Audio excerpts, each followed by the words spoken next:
We actually had to all reschedule these go rounds because I got a touch of the swollen face.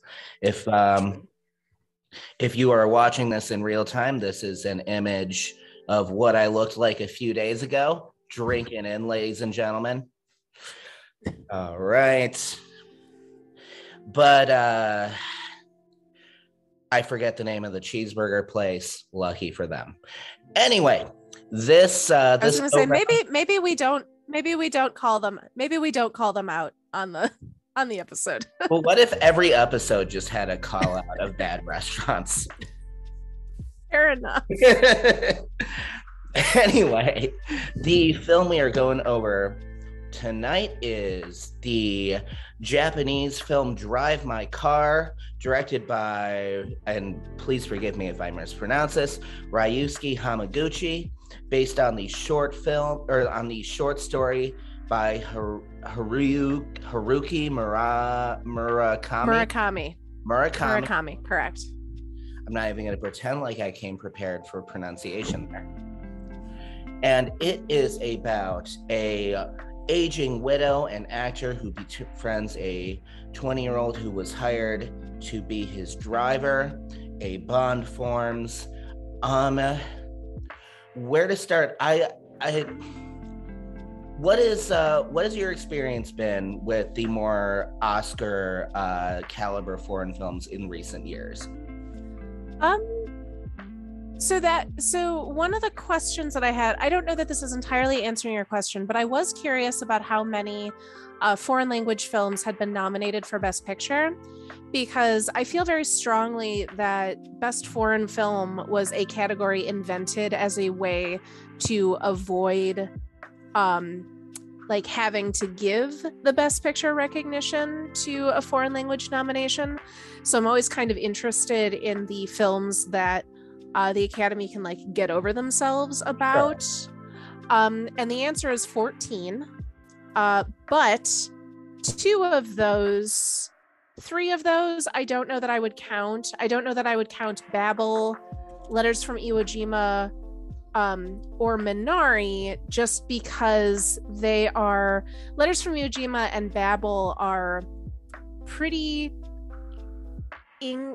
they're Americanized versions, I guess, of foreign language films. And Minari is a movie that is so thoroughly about the American experience that I know that there was a lot of pushback when it was nominated in the foreign film category in addition to Best Picture. But looking at this list of the Best Picture nominees in foreign language, I mean, these are incredible movies. Crouching Tiger, Hidden Dragon from 2000 was probably one of the first foreign language films that I was like really aware of. I was 13 at that time, and that was like my introduction to kung fu movies. Sure. It was really one of the like big foreign language and particularly Chinese movies that I was made aware of. I didn't love Roma. It wasn't for me. I think Parasite's a perfect movie. Oh yeah, one in 2020. In the event that Drive My Car wins, it would be 2 wins for foreign films for Best Picture within 3 years. In general, I wish that the nominees for Best Foreign Film were easier to find. I think my big issue is that they're just not always widely available. But I love it when a movie like Drive My Car gets enough kind of awards or critical acclaim that someone like HBO picks it up. So that's one of the ways I think in which the Oscars can use their powers for good when they choose to, is just bringing attention to some of these films that are being made from studios in other countries that the average American moviegoer might not be aware of. Sure. The first foreign film, at least to my memory, I remember, and I don't even remember if it was necessarily nominated for Best Picture, but it had enough Oscar buzz, was in 97 with Life is Beautiful. And I think it caught my attention because my class was studying the Holocaust at the time, and so it was a topical movie based on what we were studying. But you were absolutely right about Crouching Tiger in 2000. That really was a phenomenon, especially for people around our age. The internet becoming more of a thing, pop culture becoming a little more easily accessible. That kind of kicked off a lot. It did, and like it stars a lot of people that I feel like are now in just the common pop culture vernacular. Like Michelle Yeoh is, now she's a Marvel actress. Yeah. Ang Lee has gone on to direct like big pop culture behemoths. I think that Crouching Tiger was huge for so many reasons, and I'm grateful to it because it made Hollywood movie stars out of these people who were already stars in their own right. Like these people were already had film careers that were very successful, but it means that like Chow Yun-fat and Michelle Yeoh and Ji Zhang could like come make that good Hollywood money. For sure. And also, I don't think we would have gotten like Hero without Crouching Tiger, Hidden Dragon, and that's one of the most beautiful movies ever made. So, absolutely. What did you think of Drive My Car? I'm obsessed with Drive My Car. I've seen it twice. I was concerned about it because of the running time. It is a 3-hour movie, and I am a person who believes very strongly in the power of the 90-minute movie. Sure. So I always get a little bit like, how am I going to feel about this? I will sometimes skip movies because they're so long. Sure. But this was a 3-hour movie that did not feel like 3 hours. I have watched shorter movies that felt longer than this one, and I just thought from start to finish that it was just heartbreakingly beautiful. In your synopsis, you did not touch on the fact that what is our main character's name? I'm gonna let you take a stab at that one. I've already talked about everybody else. I can.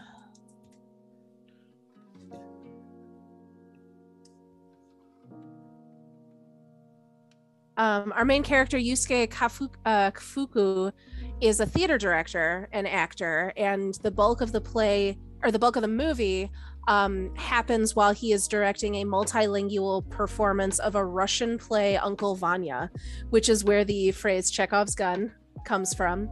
Sure. But as a sort of rumination on grief, because he's also dealing with the very sudden death of his wife that happens in the first 40 minutes of the movie, almost in its own little like short film prologue. Yeah, we don't even get the title card until 40 minutes in. 40 minutes in, what a flex. Yeah. But it's a meditation on how people deal with grief and trauma, and how like the ways in which we know each other or don't know each other. And every piece of this movie felt so deliberate to me. And the use of Uncle Vanya is kind of a parallel to what Yusuke is feeling while he's directing this play. The idea of putting on a play where like your actors are speaking 4 different languages, and some of them don't speak the same language as the person next to them, but everybody is being asked to emote and bounce off each other as though they were speaking the same language, is such a cool idea. I found it pretty breathtaking. I think I said this up at the top, but I've seen it twice now, just because I wanted to sit with it again. It's very quietly emotional. And, going back to your point that everything did feel deliberate. I remember, I believe it was our Dune episode when we discussed the concept of not everything needs to be muted earth tones. Mm-hmm. And it very much was the case in this film, but it was clearly for a reason. I think it amped up the feeling of grief throughout the three-hour runtime. There is very little non-diegetic music. It's very dialogue heavy. And on top of that, it's all subtitles. But so like it would ask a lot from a typical viewer, but I think it's entirely worth it to the people who take the time. It's all muted earth tones except for the titular car, which is this little bright red Saab that I love so much. The little Saab got to be such a good little character. I loved the choice. There are a lot of overhead shots of the car driving, and most of the other cars in the movie are white or silver. And then you have like the focus on just this bright little red car, which I thought was so great. I think a big part of this movie is how alone the characters all feel, like in whatever circumstance they are living in. Everyone kind of feels alone and outside of everything else. And the car then becomes like the singular car. It is a, you can pinpoint it. It is unique amongst all of the other cars on the road. I don't know. I loved it. And it's the spot where the two main characters get to know each other, have their first real pieces of dialogue. It's where the protagonist would like practice his dialogue in the car, prior to everything happening.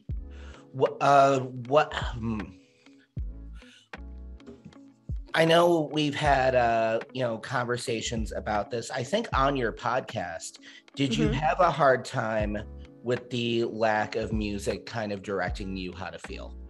I didn't, because I think it makes you pay more attention it makes you pay more attention to what's happening on the actors' faces, particularly because this is a Japanese film and the actors are not particularly overly emotive or expressive, but that makes you pay so much more attention to every like twitch or facial tick. It like, just because they are not overshooting their emotions does not make them like emotionless performances. It almost makes every time something happens that is noticeable, it resonates almost more because it's not happening all the time, which the movie even recognizes. Part of the rehearsal process for the play is just the cast reading the text. Like in the first read-throughs, Yusuke is very firm. Like he doesn't want them being overly expressive. He just wants them to be reading the text because he wants them to be internalizing it so that when they actually get up and move and start performing it, their bodies are like resonating with what they have been practicing. But yeah, I liked that the movie kind of forces you to immerse yourself in it. Like it forces you to pay attention. It forces you to be present with it as it's happening. Definitely. Do you think it was effective that we took the first 40 minutes of the film to, get immersed in the marriage that, ultimately, the wife passes away of a brain hemorrhage? Do you think the rest of the film would have been as effective if it were just like kind of a montage or something we would see in a more conventional film? No, I think you needed to spend that time with Oto, the wife. Like, I think you needed to spend time with her to get to know her as a character and not just as Yusuke's wife who dies. Because him dealing with her complexities as a person ends up being such a big part of how he deals with his grief. And I think there's a lot that we see of Oto that would not have been as effective if we had just been told it or heard about it. I think we needed to spend that time with her in order for Yusuke's grief and his eventual, like the start of his healing to resonate as deeply as it does. Absolutely. It is such a slow burn. Where the first time you watched the film, was it all the way through? Did you have to take breaks in between? I mean, I paused it to go to the bathroom. Okay. But I didn't watch it in chunks the way that I did for some of the movies we're going to talk about. I definitely watched this one in chunks. Sure. And I meant to watch it a second time, simply didn't have the time. This is going to be the one that I go back to following recording the episode, just because I do want to sit back and appreciate it the way it probably deserves. Because I think it's a film where one does benefit from rewatches.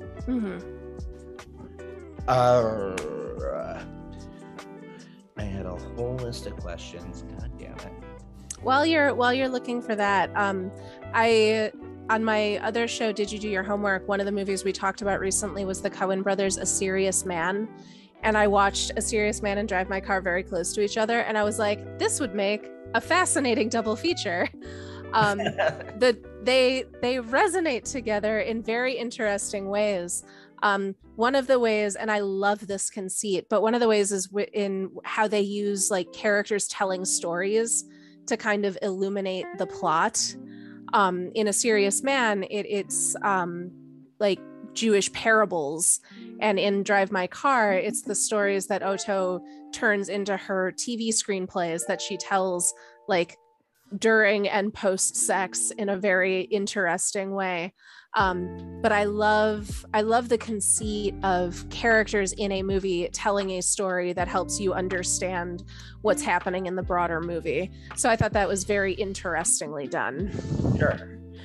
In a climate where lines are blurred production-wise between film and TV, production values are so close together nowadays, almost as like the baseline standard. Do you think Drive My Car could be adapted into a mini-series or like a season of television? And do you think it would be as effective?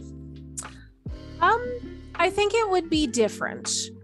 As you were asking that question, my brain started turning over the question, like, what would I choose to expand on if we were to turn this into a miniseries?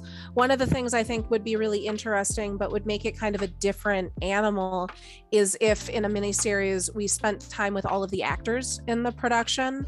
Like, if Yusuke could continue to be kind of the separate or the central character, but the other actors, like if we actually got to see what they do outside of the theater festival or how they work together, like more of the play and more of the actors, I think would be a really interesting way to kind of expand the movie, while still, because they are all speaking, like they are all different native speakers. Sure. Kind of still retaining that idea or the themes about like being an outsider, being lonely, that kind of deal. Also, the young Japanese actor who gets arrested for beating a man to death in the park because he has rage issues, wanted to know everything about him. Like, I would watch a whole episode that was just about the sex scandal that ended his TV career before he joins the theater festival as a freelance actor. Yeah, like I feel like Yusuke got all the expansion that we necessarily needed, and he could be in this scenario as like an audience surrogate. Mm-hmm. Like, I feel like if you made this a miniseries, you start and you end with Yusuke, and then in the middle, like maybe each episode follows a different actor during like parallel times of the theater festival. This is the second Best Picture nominee that we've seen thus far, in which the themes of universal communication are explored. The first being Coda, was it? Mm-hmm. Where sign language is even brought into the fold. Do you think that is deliberate in the times we live in? Do you think that was more of a coincidence between nominees?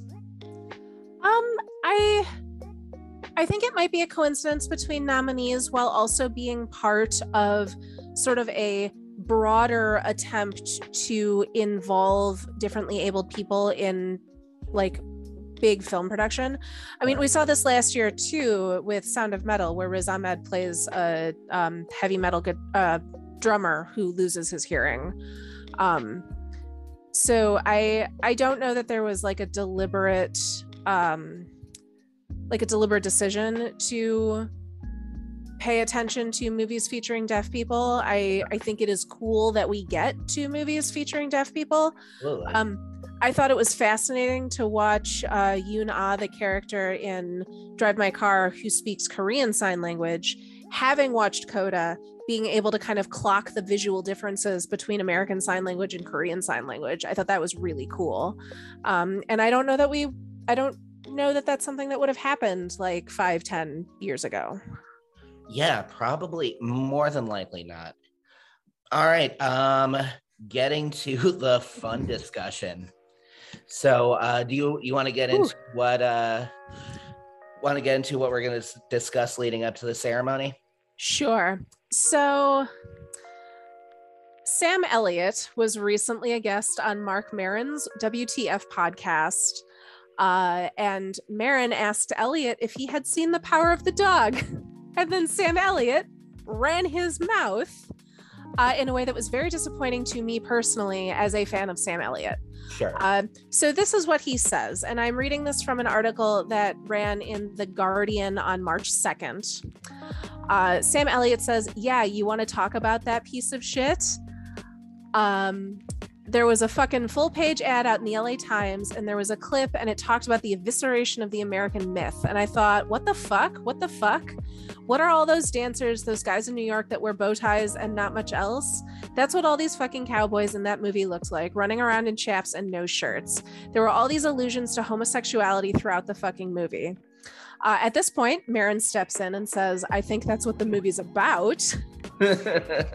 Sam Elliott continues, well, what the fuck does this woman from down there, she's a brilliant director, know about the American West, and why the fuck did she shoot this movie in New Zealand and call it Montana? That fucking rubbed me the wrong way. So, oh man.